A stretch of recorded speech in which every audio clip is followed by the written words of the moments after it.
দ্রব্যমূল্যের ঊর্ধ্বগতি রোধ, আইনশৃঙ্খলার উন্নতি ও জাতীয় নির্বাচনের রূপরেখা ঘোষণাসহ বিভিন্ন দাবি আদায়ে দীর্ঘ ১৯ বছর পর বিএনপির কেন্দ্রীয় কর্মসূচির অংশ হিসেবে সোমবার গোপালগঞ্জ শহরের পৌর পার্ক মাঠে এক জনসভার আয়োজন করেছে জেলা বিএনপি। জনসভা ঘিরে শহর জুড়ে চলছে ব্যাপক প্রস্তুতি। নেতাকর্মীদের মধ্যে সৃষ্টি হয়েছে উৎসবের আমেজ।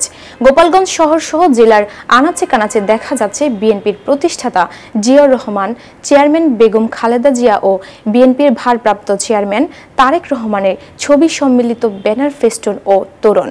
সকাল 10টায় গোপালগঞ্জ শহরের পৌর পার্কের মুক্তমঞ্চে সমাবেশের আয়োজন করেছে দলটি।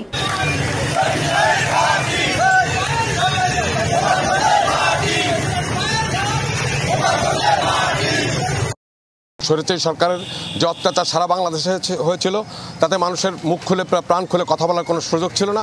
সেই কারণে আমরা কোনো জনসভা করতে পারিনি। বিএনপির যে সমাবেশ অনুষ্ঠিত হবে, আমরা গোপালগঞ্জের সমস্ত নেতাকর্মী খুবই আনন্দিত। এই গোপালগঞ্জে একটু মুক্ত পরিবেশে একটু বড় ধরনের বিএনপি সমাবেশ হতে যাচ্ছে। দ্রুত নির্বাচনের রোডম্যাপ দেওয়ার জন্য যাতে সরকার বাধ্য থাকে এবং নির্দিষ্ট সময়ে জনদাবি অনুযায়ী পূরণ করে, আমরা সেই মেসেজই আমাদের সমর্থকদের কাছে, নেতাকর্মীদের কাছে পৌঁছে দিতে চাই।